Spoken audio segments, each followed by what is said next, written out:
Welcome to another episode of Conduct Detrimental. Dan Lush joined this week by my guy, Mike Chanko. Mike, we missed last week. Schedules were bouncing around, but we're back. And you know what? It's good that we waited because we have a ton of information, a ton of stories to cover. I'm really excited, Mike. Welcome back.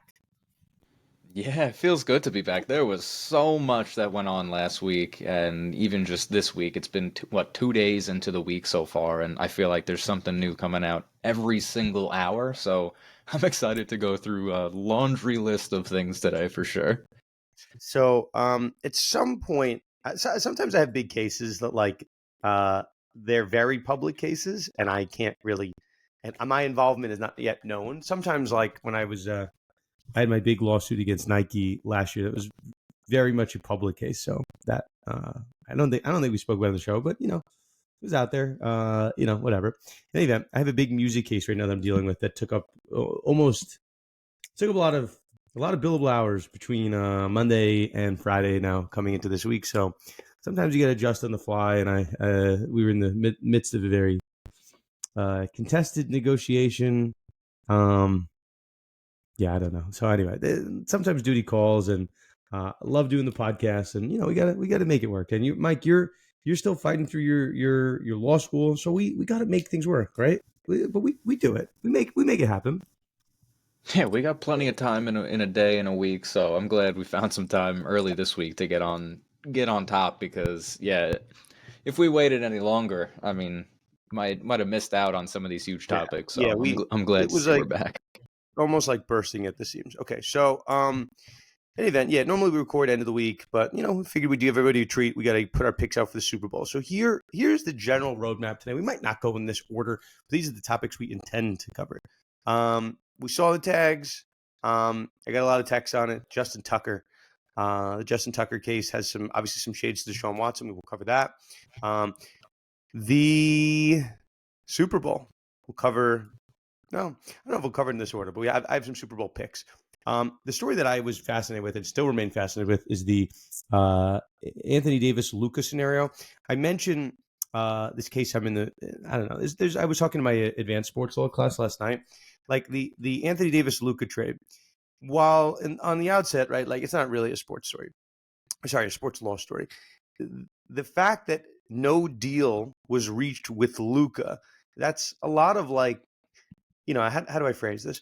Like when this was telling my class last night, like when law students or even lawyers, like we're popping around on Westlaw, we're looking at cases that have been decided and precedent that's been set, and you can talk about the substantive merits of a defamation case or a breach of contract case or a copyright infringement case. There's winners and losers, and there's substantive merits of the case. So that's what lawyers that we look at after the case has been filed. Now, there's an aspect of lawyering that they don't teach in law school.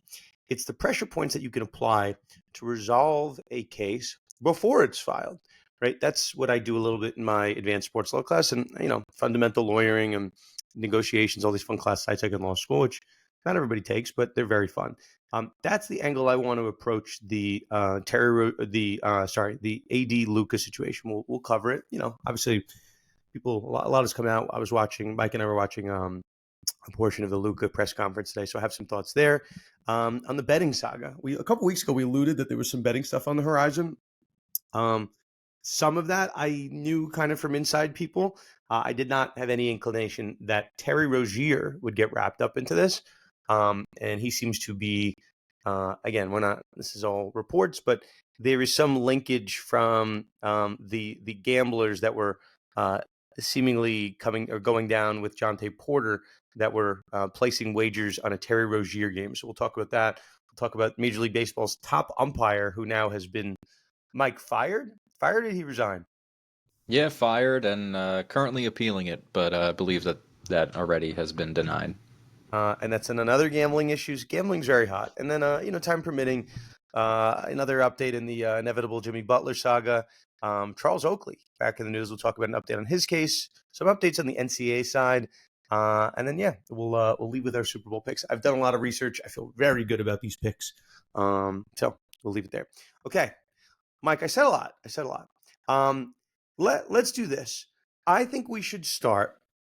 It's Super Bowl week, right? I think we should start with the big story in football. That is Justin Tucker. Mike, I have some thoughts, but I want you, as you are so good at doing, give us a brief synopsis of the public reports on Tucker. We could talk about his response, but let's kind of lay out the allegations against Tucker. Yeah, this is huge. I mean, this is a first ballot Hall of Famer. I mean, one of the best kickers in the history of football. And yeah, the Ravens kicker has been accused of by multiple massage therapists of inappropriate sexual behavior during his sessions. So, like you said, it somewhat mirrors the Deshaun Watson case that we were just all over when that happened. But yeah, this is a first ballot Hall of Famer. This is someone that's kind of towards the end of his career, you would say. Had a pretty bad year this year too, especially compared to his norm. So it's this is definitely a super interesting story. He's publicly denied that he had absolutely any sort of misconduct during the massage appointments and saying that they're unequivocally false. He's professional, his professionalism throughout his entire career. I mean, obviously did the standard absolute first denial. And Roger Goodell expressed some surprise when it actually came out, and once he learned of it, and of course, he's getting interviewed a lot this past 2 weeks. So, yeah, they're classic. The league is investigating the matter, but there's multiple things within this that I think is interesting.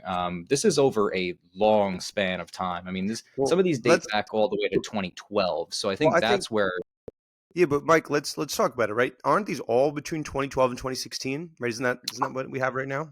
Correct, yeah, and that's up to I think 10 massage therapists now accusing him of this, and that's primarily between 2012 and 2016. So there's a So little bit yeah, of so let's yeah, but there's a narrative on social media like how do you let this happen after what happened to Deshaun Watson? And maybe people don't read the fine print, but these are incidents that seemingly all happened, at least the ones that we're aware of, prior to Deshaun Watson's incident. So a little bit different. And then you can read between the lines. A lot of people coming out and saying, again, all allegations, all reports. But if you just do a light Google, a light search on Twitter, a lot of people saying a lot of things about Justin Tucker, a lot of people coming out of the woodwork. So that's what we have. So, Mike, let me ask you this from a technical standpoint.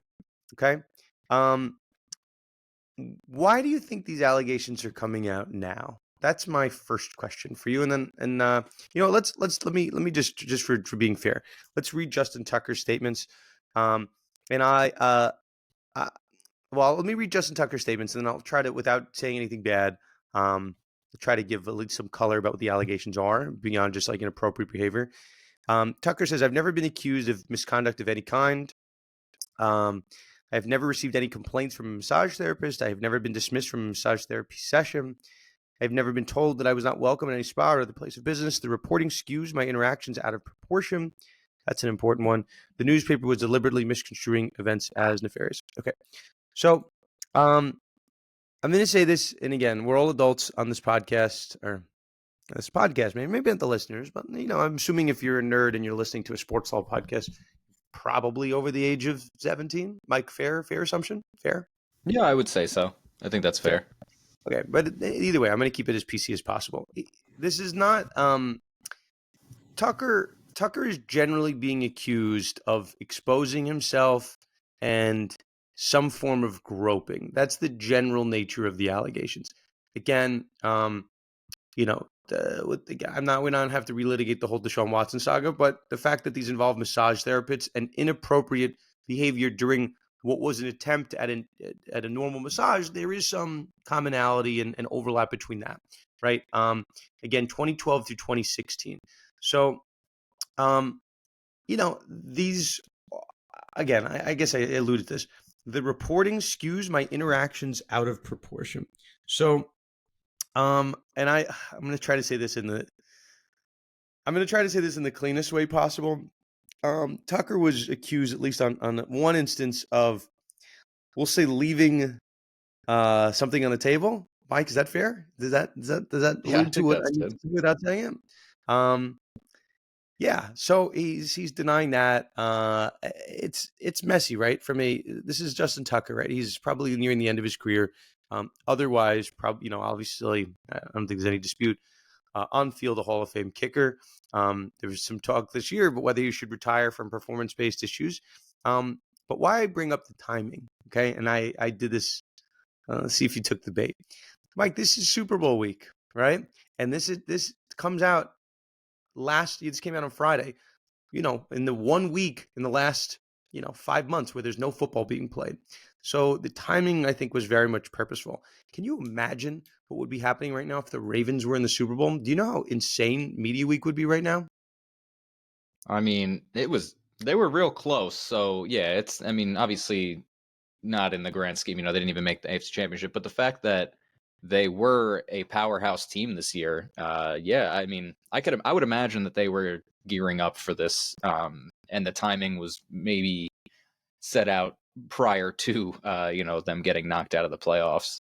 So, Mike, I ask you about the timing. I don't think it's a coincidence by any means. I I I think again, if I don't know. I'll always say this, right? Everyone's innocent until proven guilty. People have a right to tell their stories, all that stuff. Right? We're just trying to report the news, and I'm not really taking any position on it for the time being.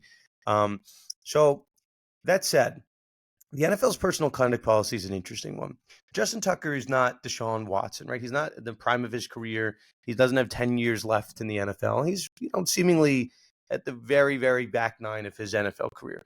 So, okay, it's a Hall of Fame player, huge name. We all know who Justin Tucker is. That said, right, in the way the NFL's personal conduct policy works, the NFL needs cooperation from the massage therapists that have, came forward with these allegations. And Mike, you said there was 10 total.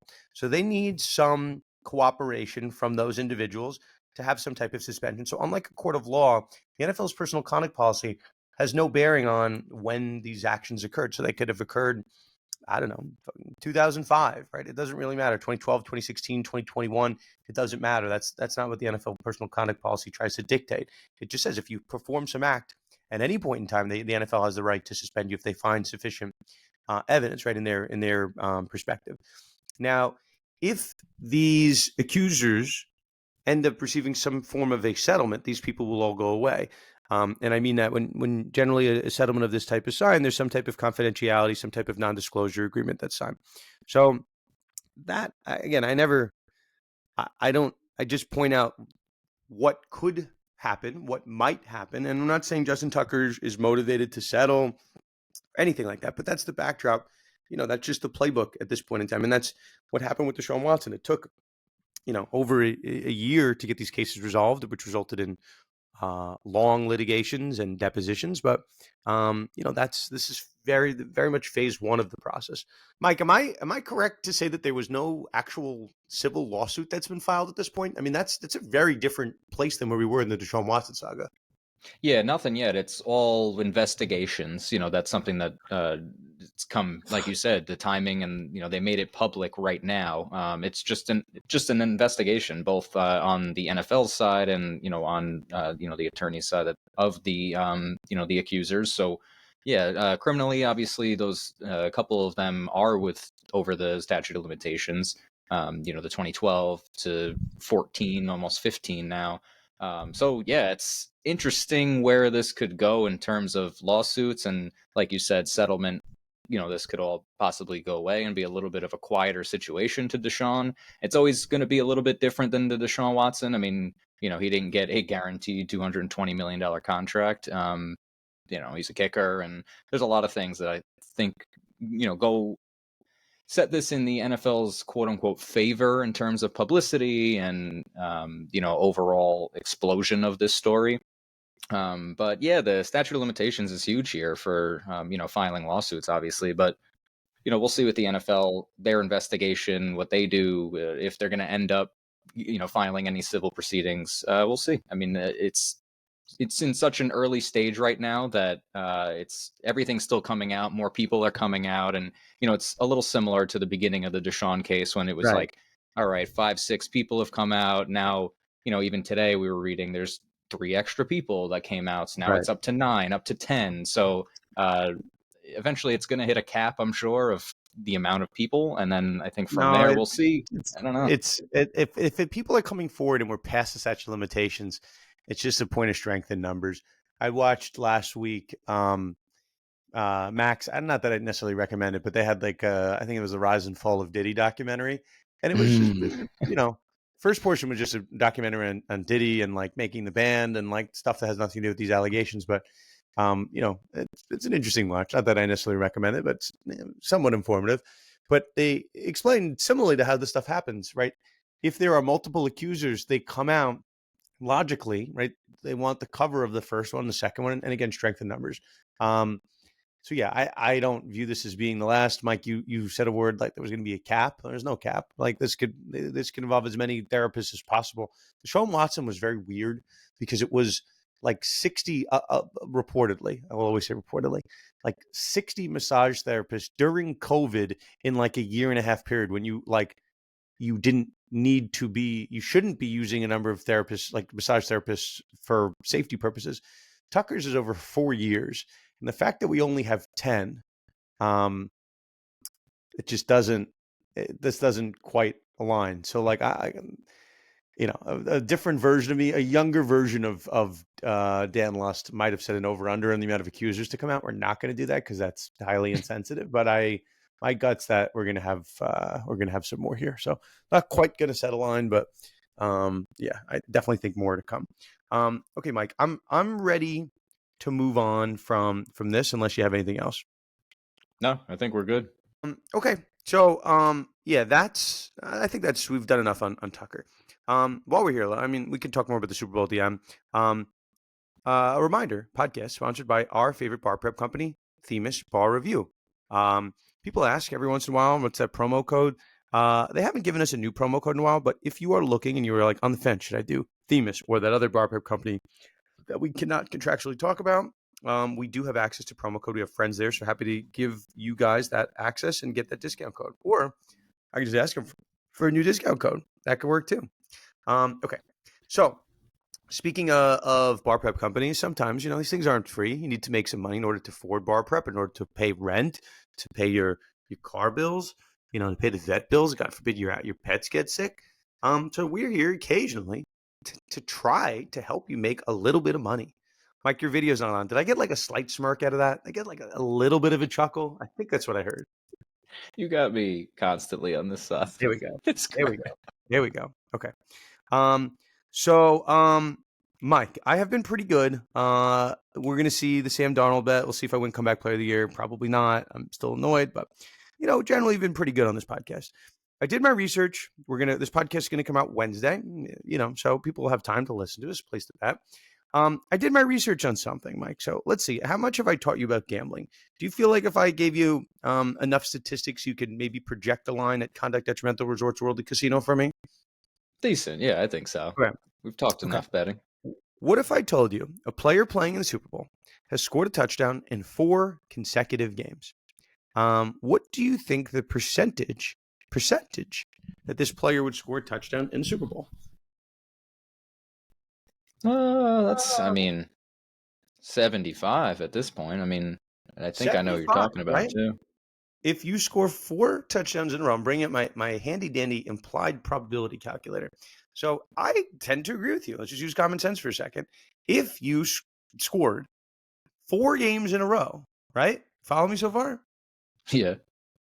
You should probably be in the territory of like, I don't know, minus, I'm just looking at some implied math. So you said 75%, correct? Yeah, I'd say, with the minus, I would give it at, because of anytime touchdown and knowing how that is, it's got to be minus 200.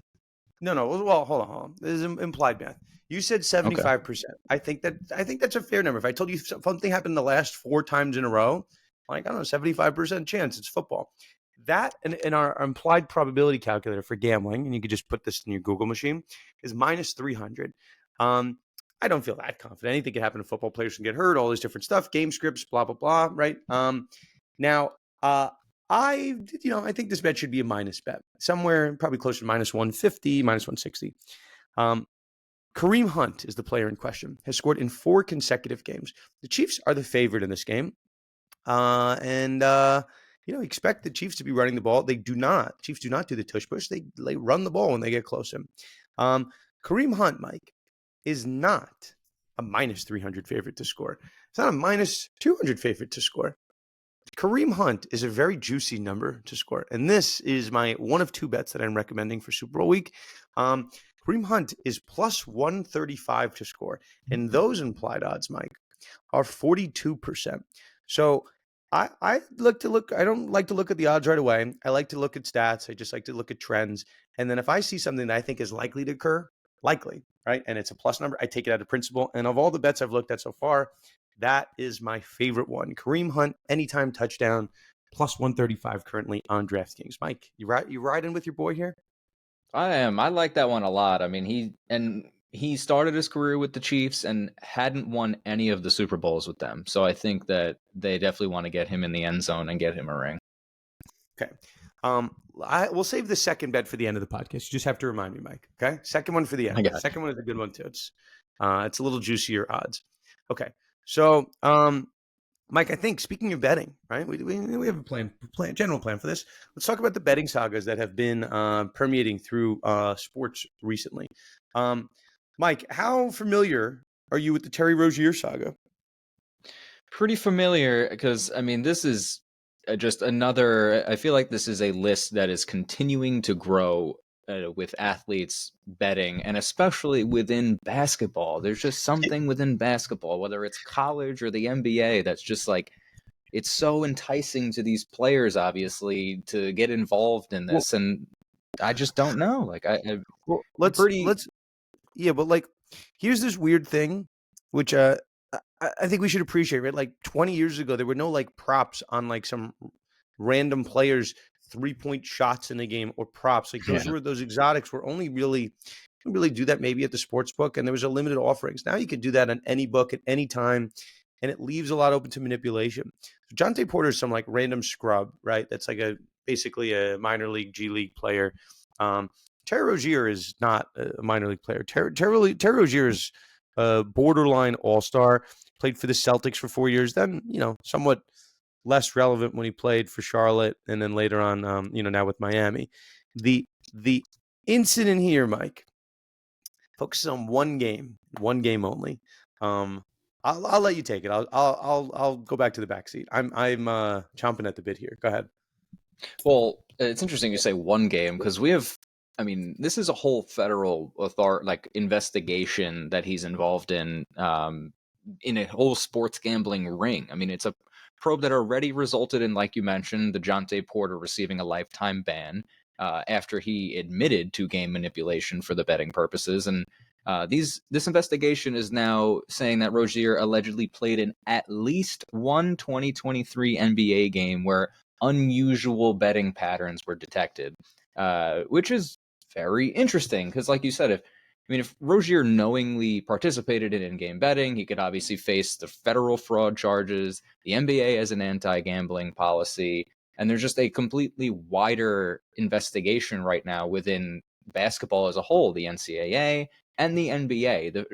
The feds are looking at both of these levels because if evidence is really what this is all suggesting, is that he was actively involved in fixing his games and his lines to, there's no deeper information on this yet that's come out, but the fact that his name was specifically mentioned within this, that a larger probe of gambling within basketball, I don't know. It's interesting. I mean, I want to hear your thoughts that you were ready to chomp at the bit because, I mean, as far as I Chomping, know, this is at chomping, least one game. So, chomping, and chomping. yeah, So let me hear it. the NBA very quickly said they investigated it and they didn't find anything substantive from Rozier's perspective. Which, again, hopefully I've made this point clear in the podcast. I'm not inclined to believe anything a league says about any of their players. They're just not. I don't know. They just don't have the motivation to necessarily be truthful. So I'm sure sometimes the leagues are going to do the right thing and conduct a real investigation with respect to owners and players. But it doesn't really mean that much to me if it's an internal investigation. The game in question, Mike's an interesting one. The game the game that they're circling with this irregular betting activity occurred on March 23rd of 2023. Why I say that date? It was there's about 10 games left, give or take. Maybe a little bit less than that, 10 games. that Terry Rozier played in that game. I'm just looking at his game logs for 2023. Consistently in the month of February, March, consistently playing 30 minutes a game, starter for Charlotte. And in that game of the 23rd, he plays 9 minutes, gets hurt, and doesn't come back to the game. And guess what? Does not play in any of the next 1, 2, 3, 4, 5, 6, 7, 8 games. So he basically had experienced seemingly a season-ending injury that game. Now, here is what conspiracy theorists would tell you. That Terry Rozier got hurt in the previous game, the March 20th game, and decided to play with it on March 23rd. And maybe some people were aware of it, or, could just be a much easier one, right? Conspiracy theorists could just say Terry Rozier took a dive that game and decided not to play the rest of the year to make it less obvious. I don't know. Those are the two prevailing conspiracy theories. But it's the DeJounte Porter one was interesting because he would come and play the next game, right? And play the game. There were these intermittent injuries. Terry Rozier is only being investigated for, at least at this stage, one game. And again, that game appeared to be a game that he missed the next 8. So it doesn't scream when you look at the game log something that seems so suspicious. That's all I want people to be aware of. Like, Terry Rozier's name is getting dragged through the mud right now, and it's very possible, right? Like, and this is what I want to point at for why the league statement could mean, right? Like, there still could be a regular betting pattern. Maybe Terry Rozier knew about his injury, but, like, let's think about what could have possibly happened. Like, let's say he told the training staff after his previous game, the game before he plays 9 minutes, hey, I'm not feeling well. My knee's kind of messed up. And they tell him, listen, you're playing for Charlotte. We suck. It's more important that you stay healthy, but test out the leg. And if it doesn't, if it's not feeling well, we can shut it down right away. So it's possible inside information was obtained by this gambling syndicate, but not from Terry Rozier. Like, two things could be true. It could be an irregular betting pattern. It could be based on inside information, but it might not have come from Terry Rozier. That's the different part of this. Jonte Porter's in a different category where he's a two-way, basically minor league player. Terry Rozier has made tens of millions of dollars in the NBA. He's much less financially motivated to do this. That's the part that when I heard the allegations, I'm like, again, I always try to give people the benefit of the doubt, but from Jonte Porter, who's a fringe NBA player, versus Terry Rozier, who's borderline all-star, I'm like, you're gonna, at least in my own perception, you're gonna have to do a little bit more convincing. So, yeah, I mean, the NBA cleared him very quick. Again, I'm not inclined to believe the NBA, but yeah, I think there's also a world where Terry Rozier himself did not contribute to this irregular betting pattern. Yeah, I think there needs to be, I think the collective betting world needs to take a chill pill a bit, because I feel like every single time a player gets hurt or decides to sit or whatever the situation is, it's an immediate, like, oh, it's rigged, they're cashing their unders, they did it on purpose, they did this, they did that. And it's not always the case, and I think people losing money is why, that emotion comes over them, and I get it to a point. But yeah, I mean, looking at Terry Rozier, like you said, I mean, this is his 10th season in the league. He's making almost $20 million this year. In terms of, like, the overall motivation for him, Say that again, Mike. Say that again. he's 10 years in, making 20 No, million this year. 20 million. You know how much you have Like, to pay him to lose? Like, yeah. the risk reward, the guy, if he gets caught gambling, will lose 20 million guaranteed dollars. It just doesn't make sense for someone And of he's in that caliber to Florida. be doing it. It's not like he's in Just California or New York. I right. mean, he's in Florida. He's getting those taxes. Come on. It I just don't know. I doesn't. It don't. just I don't doesn't. really see it. Yeah, it just doesn't. I mean, again, could it be true? Sure. Right. Like, did Pete Rose, who was involved in 100 different gambling allegations, did he need the money? No. But I just, in this day and age, with what has just happened with Jonte, and again, I guess the allegations this happened before Jonte. It just doesn't necessarily pass the smell test. But again, we'll see what comes of it. Speaking of things, Mike, that don't pass the smell test. Maybe Ugh. this does actually. I don't know how you're going to come out on this. Tell everybody on this recent story that's been picking up some steam. Baseball circles of what has been called the best and most statistically accurate umpire being fired from Major League Baseball. Yeah, it's crazy. Yeah, they fired a veteran, very good, statistically umpire, Pat Hoberg, after an investigation found that he specifically violated the league's gambling policy. So What's very interesting about this one, though, is that the MLB didn't find any evidence that he himself bet on baseball games or influence any game outcomes, but it was determined that he shared a sports betting account with a professional poker player, which completely violates the integrity policies. Through finding that they had found that yes, baseball was bet on, and things within that they were sharing a betting account. That's not okay. And once baseball comes up on your name in any of these sports books, I mean, we know like there are people at these sports books that their job is specifically to make sure that players, umpires, referees, whoever those involved, and like checking the names of these people. That's why some of these betting accounts that people were just putting under their names was so crazy. But with this, it's interesting because he it was when I got this notification yesterday. I mean, I couldn't help but like actually laugh out loud. Like the ESPN notification was that MLB came out and said that they're firing Pat Hoberg not because he bet, but because he shared an account with someone who bet on the sport. So it's like, Mike, let me stop you for a second. How does, in this day and age, how does one share a betting account? Is that just as simple as like they have access to one account and they're sharing usernames and passwords? Is that fair? yeah, I would imagine, yeah, picking up the phone and being like, "Hey, I'm in a state that doesn't have legal sports betting, or I can't do this, so maybe I'm banned on something." You know, a professional poker player, a lot of the good gamblers, quote unquote, get shadow banned or banned in some capacity on these sports betting apps. So Right. yeah, picking up the phone and maybe using if they're that close of friends, sharing like that. Well, this is like the case I teach in my sports law class, like the Calvin Ridley class. I don't know if we've gotten the specifics on whose name the account was in. If it was in the professional poker player's account, which I actually think it was in his name, and not Pat Hoberg's name, the umpire. But listen, I just want to read this statement. Right, this is how it's being reported from I know various outlets, right? Well, I guess I'll read the statement in a minute. I want to just set this up. So, baseball essentially. So, Hoberg denies that he bet on baseball, and there's a report that MLB did an investigation into his conduct, and quote, ready for this?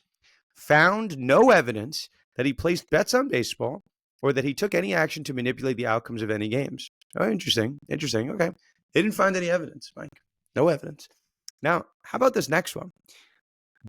By impeding the MLB investigation through the deletion of messages with the friend, right? And I think he deleted a Telegram account, which I don't like.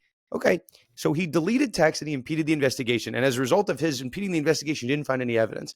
Okay, well, that's interesting. So the deletion of text messages rendered you unable to find evidence. So again, this is why I always we take everything with a grain of salt. The story is right as it's being reported. He deleted his text. That's why we're suspending him, and therefore whatever.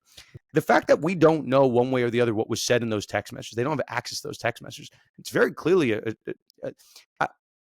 let's put it this way: there is a strong likelihood that if the friend is aware of bets and they're sharing a betting account, they must be that close, right? This guy, whoever he's sharing this account with, is a professional poker player who is, according to Major League Baseball, placing bets on Major League Baseball. The fact that we as a sporting public try to prevent the appearance of impropriety, I think this is certainly a fireable offense. But I think again it's being very quickly swept under the rug. The likelihood, strong likelihood, that there was some manipulations of game or some passing of inside information. Sharing an account is crazy. So yeah, I think it's somewhat being swept under the rug. It's just an umpire. Nobody cares about it. But the fact that there was no evidence found doesn't tell you the story. The fact that these texts were deleted does more than impede the investigation. It prevents the public from knowing which games, if any, were manipulated based on what's in these texts. And again, like, sometimes you don't want to disclose things to people, right? Deleting text is a whole other animal. I certainly think Major League Baseball is fair to move to fire him for deleting those text messages. I don't know, I feel pretty strongly about that. Yeah, and it's interesting the whole using that as an excuse. Oh, we deleted the text. I mean, Telegram isn't fully encrypted, so it's not like they can't get access to it. If you're talking about something like a fraud case here, I mean, if they really wanted to go after him and find these texts, they absolutely can. That's why like you said, they sweep things under the rug. I mean, we talked about the Otani thing. I know some more information and evidence has come out since we last spoke about it, but it's just, yeah, they're very quick to sweep these things under the rug and place blame on people outside of the league so that there's no question to the integrity of the league, I think. And this is a sport that has had so many of those issues that it's hard to believe that it's not, choice number one to just, all right, place blame on someone outside of our league, not one of our employees, and then sweep under the rug and do our own stuff. So that's kind of how I've been feeling about Major League Baseball when it comes to the gambling stuff. A little bit different than I know the NBA said that they didn't find anything, but the NBA's done a little bit more, I feel like, in terms of at least trying to cooperate. Major League Baseball is just, yeah, sweep under the No, rug, place blame on others, and yeah. the NFL has as well. I guess I found this part of the investigation, which is interesting. So I was talking about the mechanics of sharing an account, which doesn't really seem like it made sense. Sharing an account generally is against those gambling accounts terms of service. This is from the MLB investigation. So the investigation into Hoberg began in February of 2024 when the league was alerted by a licensed sports betting operator that Hoberg had opened a sports betting account in his own name. Not necessarily an issue because umpires are allowed to place legal bets on sports other than baseball. Not a big deal. Okay. This is the interesting part, and this is what I want people to be aware of, right? This is from the MLB report, that the personal electronic device associated with the account was also associated with the legal sports betting account of an individual not covered by MLB's policies who had bet on baseball. So, and then we talk about the deleted text and whatever else. So I'm curious what this device was. What was it, like a joint iPad that these friends have? Like, I don't really share any electronic devices outside of my family. Like my one daughter has a purple iPad. My other daughter has a blue iPad. Like they don't share those. It is an issue. If one uses the other one's iPad, we have a problem. What friends are sharing electronic devices? Unless maybe it happened once. Maybe like the guy went to his house. A friend went to Hoberg's house and logged in on his FanDuel account. It's possible. Maybe that's somewhat innocuous. But the text messages are still weird. Text messages are still very weird. Can't get around that. So, yeah, I think Hoberg can apply for reinstatement no earlier than the start of spring 2026 or spring training. But that's Yeah, pretty yeah. soon. It's not like that's that far away. So No, but he's not. They're not going to let him back in. They're not. I mean, you don't delete text messages. Like they can't trust the guy. You can't. yeah, He can't. And no, you're sometimes, right. like I sometimes, as part of, I did some criminal work early on in my career, but mainly I do civil work. And, I always tell my clients, like, listen, if there's a way for us not to disclose the information lawfully, like I'm not going to offer things up and to make the other attorney do their work and demand it through discovery to the extent we have to. But if it's a bad fact and they know about it, we just got to own it. We can't delete stuff. We just got to own the bad facts. We got to figure out, and you let me do my job of turning the bad facts into good facts or finding something else helps us. Deleting the texts are crucial. And that's as lawyers, law students, everybody knows, deleting text gives you the ability to have an adverse inference and people can assume that something bad was in those texts or else you wouldn't have deleted them because, Mike, it's common sense. Um, unless you have anything else, Mike. I meant to get to Luka a little earlier. Do you have anything else on this? No, I think we're good for Luka. Okay. Mike, where were you? Where were you when you saw the Luka news? In bed still. I was definitely still in bed. That was what I mean. Woke up to my phone with, a million texts, Snapchats, Instagrams, Twitter, everything. I mean, every app you can imagine. I mean, this was the biggest news that I've seen since, I guess, yeah, Otani signing with the Dodgers. But I mean, this is even bigger. No, there's been bigger stuff than that. I don't know. Maybe. I don't know. It's hard to think of something, but yes, I'm with you. I asked my students I taught last night, and I said, "Who were you when you heard the Otani news?" And by and large, they were like, "Yeah, we were out at the bar." And I'm like, "You guys were out at the bar at 1 a.m?" And they're like, "Yeah." And then I realized, like, I'm really old. I'm 36. I was Yeah, like me out feeling. cold. I was out cold. Me too. Um, uh, yeah, I was not awake. So, but this is what happens. Like my youngest daughter I love her to death. She has problems sleeping, so she wakes up at 4 a.m. I looked at my phone. I literally had 80 notifications, and like, what happened? So yeah. Okay. So everyone, we're now like basically almost a week out from when the news first broke. Basically half a week. I did want to do this part, and Mike, every once in a while I put you in the hot seat. You're not aware of what I'm going to do, but I just throw you into the wolves, and I just want to see how you respond to something. Can you, Mike, play the role? Who do you want to be? Do you want to be the Lakers GM? You want to be Rob Pelinka, or you want to be I don't know. Do you want to be on the Maverick side here? Yeah, I'll definitely take the Lakers side here. What's the name of the Mavericks GM again? I just have it. I just don't have it in front of me. Nico Harrison. Nico Harrison. Okay.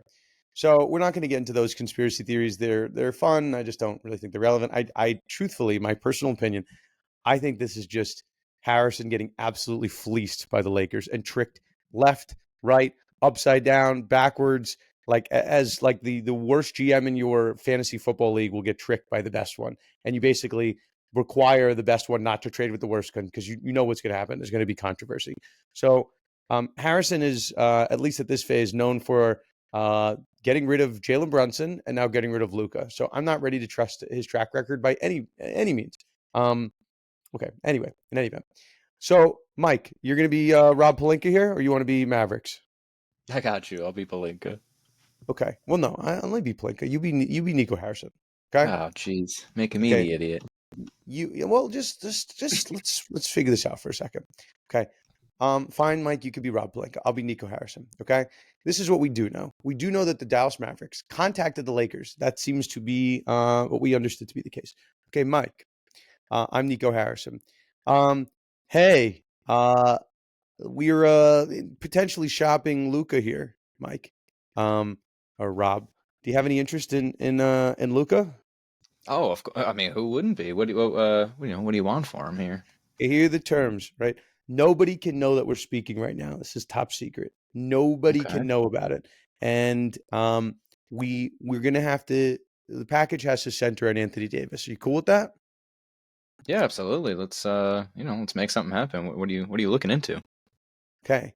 You just have to tell me you're good with this because I'm not going to talk to that many teams. Are you good with this? Yeah, let's run it. Okay. So I I, I gather, right, and I don't know. This exercise seemed more fun on paper, and we'll see where it goes. Um, I have to think that the Mavericks initiated the conversation and said we're not going to speak to that many teams. I have no idea why one would do that. If you're going to drive up this huge bargaining price, like this is just trying to show how I believe this negotiation was messed up. But if you're trying to maximize the return for a player like Luka, you tell the entire world that you want to trade him, that you're thinking of trading him. So as everybody knows at this point, Luka was about to sign the Supermax 6 years, I think $345 million.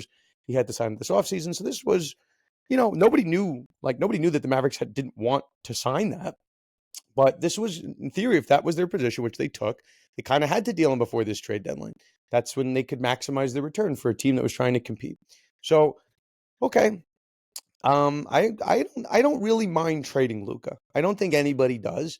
I think the issue that people have is that this is the first superstar, like when I say superstar, top 5 player in NBA history who was traded without a bidding war. Like Carmelo was like on the open market, like Shaq open market, like all these players on the open market. Maybe the closest comp is Paul Gasol, who went obviously to Lakers once upon a time, but Gasol was never a top 3, top 5 guy. He's an all-star, but he's top 20 guy, right?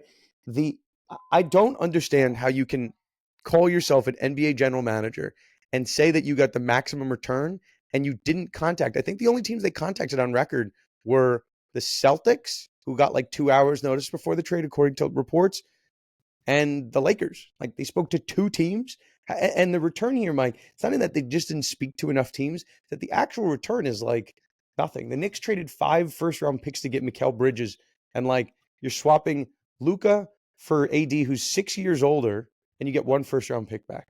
And like, I don't know. It's an insane return for a player who's 25 years old, and you can't be shocked if you have one trading partner. I think it's just such an indictment on Nico Harrison as a GM. Yeah, this is negligence to me. I mean, it's a fireable offense the next morning, and the way that it's come out that nobody knew about it, not the players, not the coaches, the owner was upset about it. It's like Yeah, you're getting rid of a generational 25-year-old who's already, I mean, one of the best players of all time. Just took your team to the finals. You could build around him for the next 15 years. And here you are, I mean, sending him off to the Lakers, who's a conference, in conference. And I don't, there's no, you can't explain this to me in any way that it would make sense in any capacity outside I, of, oh, we don't want to spend the money on the supermax and we want to have a smaller cap. Like, I don't yeah, know. I, I guess this is where I have such a problem with this trade. Like, and I alluded to this, like this kind of comp of like settling cases pre-suit. The point is, you have to exert leverage on the other side. Like, if you don't come up or if you don't settle for X amount of dollars, I'm going to do Y, right? Like, I'm going to go public. I'm going to file the lawsuit. Um, whatever the threat is that you want to drum up some interest. Um, like the threat here is that if you don't, Lakers, include Austin Reeves and 2 first-round picks, we'll announce this trade publicly. Like, we'll just tell everybody that we're working on it and that Luka's on the block, and we'll elicit offers from the entire league. Maybe you want Anthony Davis. I get it. Nico Harrison has some infatuation with Anthony Davis and wants a two-way center. Like, I totally get that. Like, I have no issue from a basketball standpoint. Center. I'm not arguing that. But if you want to maximize leverage and you want more from the Lakers, because I'm sure if Nico Harrison got 2 firsts, Austin Reeves, Anthony Davis, if he just got more, I think people would have less of an issue. It would be shocking, but the fact that he didn't speak to anybody, he had no way to drum up leverage. So there are some reports that, like, somehow Pelinka, and this is what I was alluding to. It's like Harrison had to drive it up. Like, hey, he had all the keys, right? Luka is the guy that doesn't get traded. And people like Anthony Davis have been traded before. They'll get traded again. 31 years old on the back end of his career, so be it. For the Lakers' perspective, I don't know how Rob Pelinka, and you have to give Pelinka this credit, I don't know how he convinced Harrison to negotiate with no other teams. I don't know how it's possible. And then if you really read the fine print of this trade, the Mavericks included a second-round pick on their side. So it's not even that what the Lakers didn't give up. Somehow the Lakers convinced the Mavericks to throw in a second. So, like, I haven't heard these theories, but I was trying to think, like, maybe Pelinka lied, and I don't really believe that LeBron didn't know. I don't believe any of that. Again, I've listened to a lot of podcasts on this. There was, I think, a $6 million trade kicker that Anthony Davis had, and he could have exercised in the event he was traded, and he didn't. If a player is that pissed off that they were traded, you know what will make them happy about getting traded, Mike? $6 million. That Yeah, for makes them sure. really happy. But not exercising the trade option, it tells you that Anthony Davis wants to do a favor to Dallas, and it tells you, like, maybe there was something being done behind the scenes. So yeah, I think there is certainly a world where Pelinka just Jedi mind tricked him and said, "Listen, if this goes on, I'm going to tell LeBron, and if I tell LeBron, then he might not be happy. He might try to save his guy Anthony Davis, and this whole thing could get off the rails if Clutch gets a hold of this." Like, I think it's possible Pelinka said that. I don't really believe that's true. I think LeBron and these guys knew about it the whole time. But I'm more curious from the leverage standpoint how Pelinka controlled this, that no other teams, even there's a report that even the third team, so there's a 3-way trade, Utah Jazz were involved as well. They, I guess agreed to, there's some salary, matching. They agreed to participate in the trade, but they didn't even know who the players were in the trade. So it was such an incredible control of information, and it had to be a 2-way dance. Pelinka had to be, saying it, but Nico Harrison had to somehow agree to it. So, like, I am just shocked, and I'll say it, like, appalled at the negotiation strategy of Nico Harrison. I think, I think he had all the leverage in the world and, like, didn't exercise any of it. And it's just that's the shocking part. That's what I don't think. That's what I do. I think this makes it one of the worst trades in NBA history. Again, Luka could tear his Achilles and whatever, but from a leverage standpoint, the Mavericks had all of it and they exercised none of it.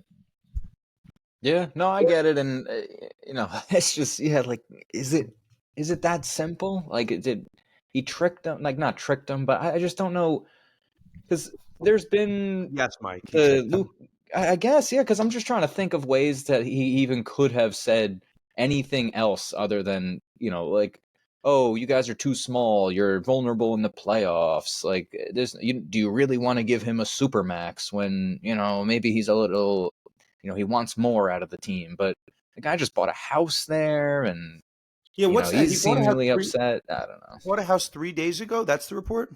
Yeah, Literally the Yeah. week before, like that, week on the calendar Yeah, but before. I truthfully, I get not telling Luka. Like, and I guess the only way this makes sense, if you're, again, there's no conspiracy theories, and Rob Pelinka is not this mastermind, and he's just, just getting lucky. If they really wanted Anthony Davis and only Anthony Davis, um, I guess this makes sense. You don't tell Luka. You don't want Luka to tell other teams and drive up the bargain. And if you just want a quiet deal and get rid of and get Anthony Davis, I just I find that so hard to believe. And as much as we're making fun of him, he's been a GM in the league for a number of years. He worked around Nike. He's worked around basketball. He knows who Luka is. And there was a crazy comment, like, and I guess this trade's been in the works, I think, for 3 weeks is the report. He's on record like 2 weeks ago saying how special Luka is, how he's a global phenomenon. I just, I think the more likely scenario is that Pelinka just absolutely put him in a mental torture chamber in negotiations, lied through his teeth, and somehow just got the deal of a century. So I think for content purposes, it's really exciting. Me as a gambler, I'm probably inclined to take some Luka and Lakers unders for the remainder of the season, just because of all the hype train. But Mhm. as a content fan, I am all for it. I think it's fantastic. No, agreed. Yeah, because they got their odds for the championship went up from 2,600 to 1,500, I think. So the books are already hammering pro Lakers, LeBron, Luca. Yeah, I don't know. I like where your head's at though, betting wise. Yeah. Okay. So I guess we'll see if it again. And a reminder, I still have my last Super Bowl pick. Mike, we've been going, in the vicinity of an hour. Let's hit these really quick. Charles Oakley's been in a long litigation saga with the Knicks and James Dolan over here. Charles Oakley, Knicks great power forward on those playoff teams for a number of years. There's an allegation that Douglas Wigdor, Oakley's lawyer in the defamation case, uh, basically had a manuscript of the book changed to paint a picture directly against Dolan. So, like, the allegation at the end of the day involves Oakley being escorted from his seats. And this report now from Dolan's lawyers is that Douglas Wigdor, Oakley's lawyer, basically was the one that turned Oakley's book into an allegation specifically against Dolan, that, hey, quote unquote, Dolan removed me from the seats as opposed to somebody. So, I think it's seemingly a play to now put pressure on the lawyer himself to settle or potentially get exposed to a defamation case or creating a false light about the incident at hand. Um, you never want that. You never want, as a lawyer, for you to become the story of the case. So that's not great. Obviously, we're monitoring that. Okay, Mike, that's all I have in Oakley. You want to do Butler, and then we'll move on to the picks? Yeah, so Jimmy Butler was indefinitely suspended last week after leaving the shoot around. There were reports that he was denying, he had communications with the Warriors, that he was unwilling to sign an extension there. So the trade talks to send him to Golden State have ended for now, according to Brian Windhorst. The sources across all of the NBA. But as of right now, as of today, Jimmy Butler's camp has continued to tell the Heat that he's in shape, healthy, and ready to continue his career, to move past this, quote unquote, immediately. But their messaging has also been to negotiate the best deal possible and then trade him out. So the long-term future for Butler is very shady, at least in terms of what team he's going to be on. And as of right now, it's being told to us that no team has asked for permission to trade for him. So what that says about how the league kind of feels about him and his camp is, I think we'll see. But the trade deadline is here, so and every team in the world could use Jimmy Butler. I don't think there's a team in the entire league that couldn't use Jimmy Butler, especially leading into the playoffs and to make a run. So yeah, as of right now, still indefinitely suspended and likely to be traded, but it might not happen here. And his reputation is seemingly dwindling, in the eyes of GMs. So we'll see. But something like a Luka AD trade happening makes you wonder how Jimmy Butler has not been traded yet. But how we'll see with the trade deadline coming up today, I think. Yeah, it's not to spend too much time in it. I think at this point, Pat Riley is sending a message, not necessarily to Jimmy Butler, but to any future Miami Heat players. As they say, FAFO, right? That's the acronym, Mike. FAFO. You got me on that one. I'm not even sure. Um, F Is that like around a? and uh Oh, there we and go. find out. Um, yeah. So like the heat culture is a thing. Like Riley has understood the relationship with Jimmy Butler is strained. Once you suspend him once, maybe you can get past it. Twice, three times you don't get past it. So this is obviously not a message he's sending to Butler. Butler is not long for the Miami Heat at this point. I think he can opt into like a $30 million players option for next year. And I think Riley is saying, like, listen, if you opt in here, I'm going to make your life miserable. So we're going to try to trade you. You should be inclined to, allow us. I think he has a limited no trade clause, but you should want to get out of here. I'm going to make your life miserable. And at the same time, sending message to future members of the Miami Heat. No one plays games with me. I'm the man. Look at me. I am the captain now. Is what Pat Riley is saying, and it's true. He runs the team. So yeah, in a league where I think GMs and people are afraid to spark this like counter narrative to player empowerment. Say what you want, but Pat Riley is certainly sending a message that I am in charge. So again, not necessarily good or Real bad, but good on Riley. Real interesting nugget of Pat Riley, real quick, is the three-peat for the Chiefs. If the three-peat happens and they start selling merch, he's got the rights to that. So might get a little bit of a licensing fee, also in the next, I guess, week or two. I totally forgot that. From how does he have it? From the Lakers or from the Heat? So from the Lakers way back, they won back-to-back championships under Yeah. him. They never got to the third one, but he still ended up getting the rights to it. So when the Bulls did it twice, when the Lakers eventually did it again, when the Yankees did it, yeah, he's cashing out a little bit on these things. And the Chiefs are right knocking on the door, so he might see a nice little payday again if the three-peat happens and they start selling merch, which they absolutely would. So they're already in talks about the fee that he's going to be getting from it. Let's see. We'll save that for our picks at the end, and if we're talking about three peats. Okay, episode's gone a little bit long. There's a lot of stuff we have to cover in the NCAA ground. Just a very quick roundup. A lot of opt-outs in advance of the House settlement opt-out deadline. I'm not really concerned. There is a carve-out in the House settlement if like a lot of players opted out. And I say a lot because they blacked out the exact number, but we'll say a very large number. Again, we don't know the exact number. I might know it through some back channels, but not neither here nor there. I don't think they reached that number, but enough noise was raised. Livy Dunn probably being the most vocal opt-out, that they are joining other lawsuits. So like the Fontenot lawsuits, a case that we've spent some time talking about, and they are trying to bolster the objectors who are trying to tear down the settlement. So we'll have more in the House stuff. Following that, we recorded an episode on this probably this time last year. The Tennessee Attorney General was involved in a lawsuit against the NCAA for the NCAA's seemingly preemptive attempt to punish Tennessee because of the actions of their collective and the recruitment and payment to quarterback Nico Iamaleva. I think that was pretty close in the pronunciation, but that case is now settled, and that resolution seeming to allow collectives to be involved in the process of paying players. Again, I think everybody knew that was the law of their land or would be the law of the land. It just wasn't codified anywhere, and now it seems to be resolved. Yeah, we'll do more NCAA issues. I want to have a friend of the show, Sam Ehrlich, on the podcast at some point. I just retweeted it. He has a new website he put out. It's like a college sports litigation tracker. I just retweeted it on my feed. For those that are not on Twitter, I'm at Sports Law Lust. You should check it out there. It's a very helpful resource, and we're overdue to have Sam back on. Okay. Mike, I think it's time. I think it's time for the picks. I think we're ready for this. Are you ready for this, Mike?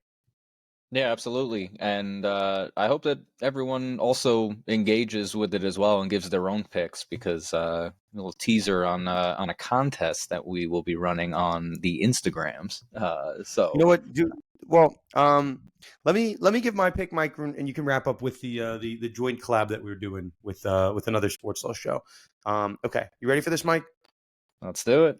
What's the spread right now in the game? I know the answer. I'm quizzing you. Let's see if you know this. Well, it's Don't Kansas look it City up. 1.5.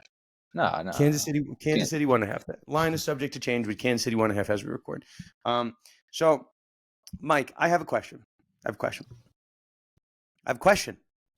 I'm Do you here. have an answer? Okay. I hope so. Chiefs are -1.5 on the money line. They're -120. Let's say hypothetically the Eagles win the coin toss and they get the ball and they march down the field and they score a touchdown. First series of the game, Saquon runs for 80 yards, doesn't matter. First series they score a touchdown. Do you, in your head, do you think that really matters as to whether or not the Chiefs will win or lose the game? Chiefs scoring in the opening drive. Absolutely not. I agree with you. And if it happened live, and I think that line, it's -1.5 right now, -120 money line. I think it would probably flip, probably like Chiefs +120, +1.5 on the spread, because Chiefs just have to match that the next drive, and Chiefs are the Chiefs. So my play on this game, and generally with the Chiefs, is not to bet anything on Chiefs games. Wait for the Chiefs to go down, and then bet them live, and usually the Chiefs win because the Chiefs are the Chiefs. So that was my plan going to the Super Bowl, and I went on to DraftKings, which is not a sponsor of the show, but they have this bet available. You ready for this one, Mike? Oh You yeah. ready for this? This will give Oh you boy. action immediately, and if you lose, you lose. You can enjoy. You can eat some food, watch the commercials, but this will give you great action if you nail this. Eagles to score first, any type of score, and Chiefs to win the game. That's the scenario I just told you is probable. It's a coin flip, right? If the Chiefs score in the opening drive. Mike, what do you think the odds of that happening are? Because I'll tell you, it's much better than +120. +450, +500. Not that good. In Not that that good. It ballpark. is +300. +300. Really? Yeah. So anybody that wants to have, I'm sure there are other lines to take. Chiefs to to win from behind or to be down at some point. That's going to be closer to +120. If you want some real money, I think it's very likely that the Chiefs or the Eagles or any team has a scripted first drive and they could score. They could score a field goal. The Eagles can obviously move the ball. They have Saquon, right? They're going to be effective. They're going to want to score in the opening drive. It really just matters who wins the opening coin flip. So my biggest two plays, and again, if I'm wrong, I'm wrong. I have no issue doing it. I have a big future on the Chiefs to win, so I'm rooting for the Chiefs anyway.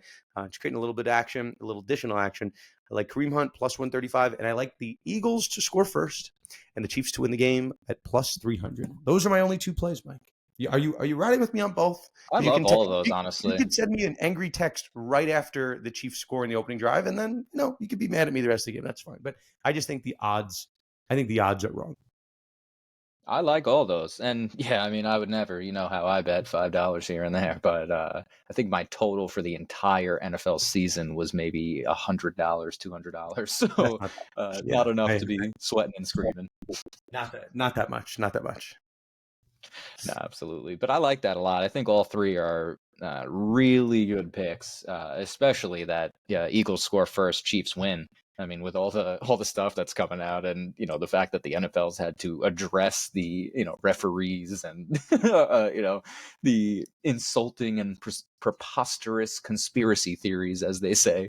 It's a likely scenario that happens. So Yeah, yeah, I'm looking there's forward to it. I'll throw some action. no one's gonna, if the Chiefs score first, there's no one's gonna live bet the Eagles. You're just gonna watch the game. The Chiefs are gonna hold the lead the entire time. It's most likely is gonna happen, and maybe there's gonna be another live betting opportunity later in the game. You could certainly do that. So those are my two bets. If you don't like either of those, my other advice is just to do the lame thing is just to wait until the Chiefs go down and grab them at plus money. That's the smarter bet. But it's the Super Bowl. You got to live a little bit.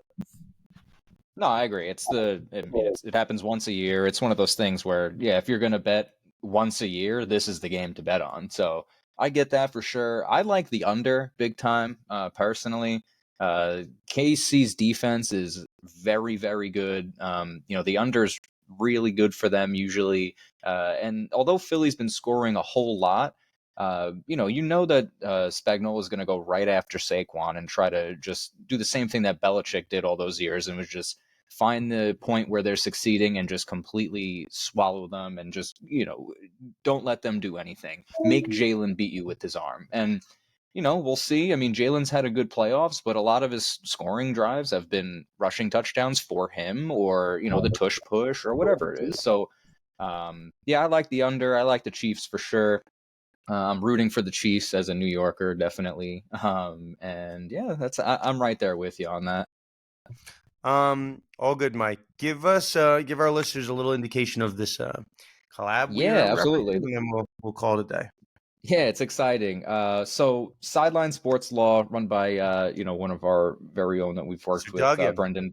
Yeah, Brendan Duggan. I'm sure people listening on here, I'm sure a bunch of people have seen him at some point on LinkedIn or Twitter. Well, he's been running Sideline Sports Law, and we're going to be collaborating on Instagram to have a Super Bowl contest. So you're going to comment the winning team and the final score.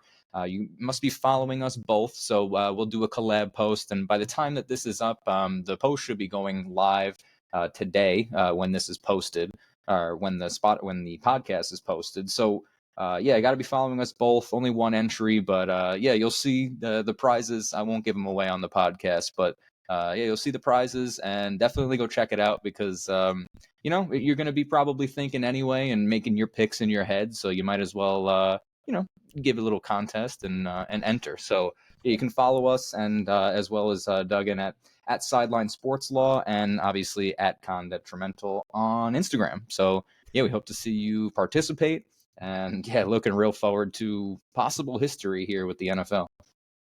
All good. Mike, good job. Shout out to Duggan. And yeah, that'll do it for us here in another episode of Conduct Detrimental. If you're trying to contribute to our website, just let us know. We've had a nice stream of articles recently going up on the site. And yeah, always looking for new people to contribute to the space. With that said, that'll do it for us here at Conduct Detrimental. And we will see you next time on another episode of the Sports Law Podcast, Conduct Detrimental.